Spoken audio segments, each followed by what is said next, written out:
Good morning. Good morning. Actually, though are very young advocates or middle-aged advocates or the other aged advocates, for every person, their concentration may be on their children, grandchildren to get admissions for them. And therefore, this judgment is vital for everybody because uh, somebody has challenged the act of universities not conducting entrance test exam. Then that went up to division bench of HP, Himachal Pradesh judgment, when they have discussed in a different way, and they have stated that Article 226, Article 14, say AR 2021, Himachal Pradesh 121, division bench judge Shivam Thakur versus State of Himachal Pradesh. They say entrance test based courses, admission to various entrance test based courses only on basis of their merit of qualifying examination. Neither efforts made by university to hold entrance test during prescribed timeline nor sought for extension for timeline. Difficulty in holding entrance examination never brought to the notice of UGC. University holding entrance exam only for LLB, BEd courses and not holding the same for other campus courses arbitrary and illegal. Direction issued to university to place entire matter before its executive council for taking action against the erring officials. Education. This is what I say. I was always wanted to specifically discuss legitimate expectation with some example case. This will be an example case to apply doctrine of legitimate explanation very clearly to understand it. Doctrine of legitimate expectation. University for years conducted entrance test examination for admission to its various courses. Students desires to take admissions always focus on preparation for appearing in these examinations. It is their legitimate expectation that entrance would be conducted by university. By deciding to make admission only on the basis of their merit of qualifying examinations, valuable right of students based on legitimate expectation have also been infringed. This was the judgment. So, I don't want to discuss a lot of things because if this ratio is accepted in toto, then what about NEET? What scale will be available for NEET? It's all right. Let us hope better. But according to me, if the students who are graduated or secure substantial mark in +2 examinations from government colleges, if there is a reservation for them, then question of NEET should be there. Because private colleges, private autonomous institutions, secondary board education institutions may facilitate some students to get substantial marks, and that too taking advantage of the COVID regulations and time to time notifications regarding passing of mark, awarding the marks. Unless and NEET is there, I don't think there will be a substantial justice to the system of education.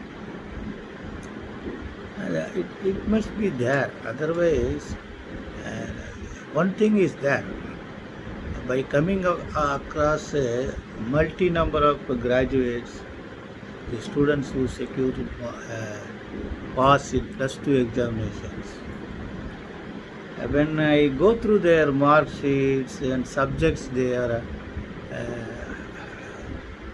went on for studies, I try to put some few questions. If suppose it is a history, And then if I go through that, the history of United States of America, then I will simply put who is Thomas Jefferson.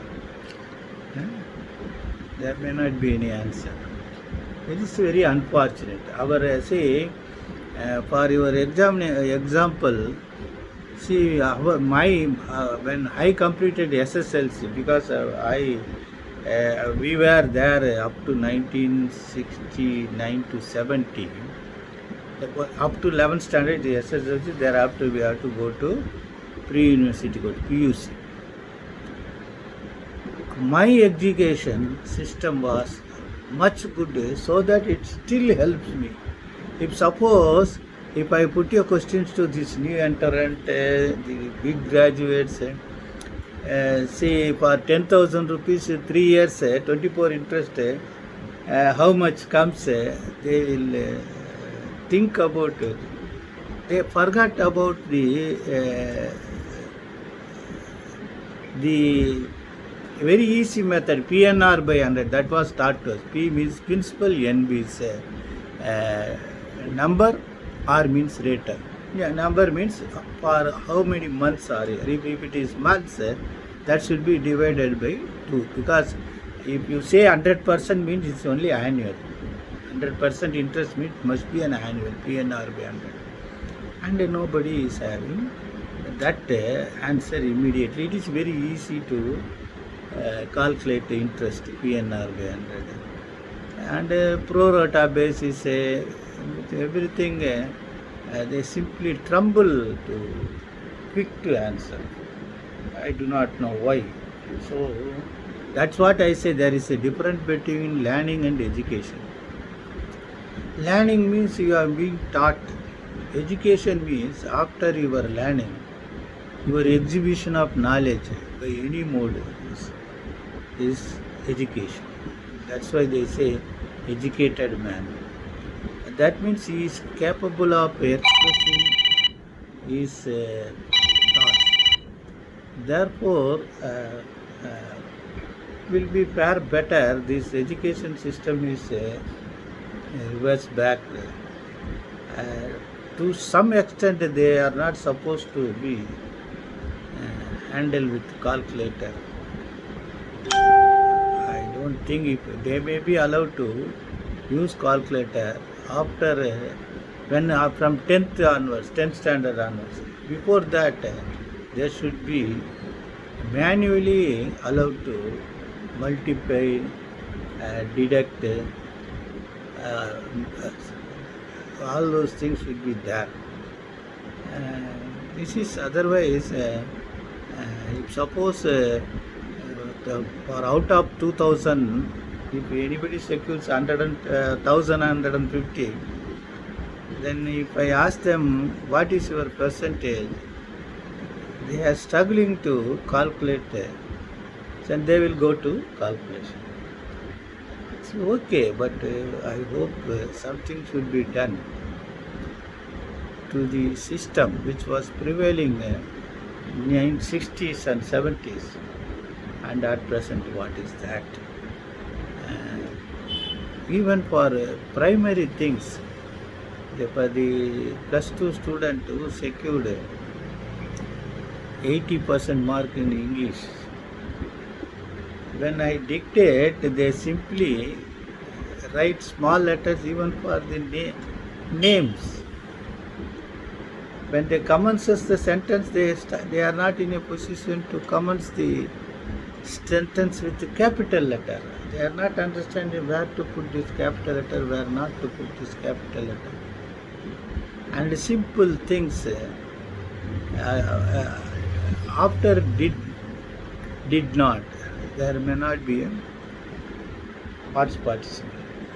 Did not, it should be did not work, did not, if it may not be did not work. It means basics, I don't think they were profoundly taught to understand those things. Even in Tamil also there are so many things. If it is Vallinam, it may not be thereafter millennium company. All these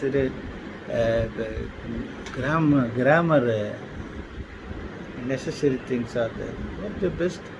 Today is my son K. Guru Prasant's birthday. Wish him, if you have got an access to my Facebook or his number. Best wishes.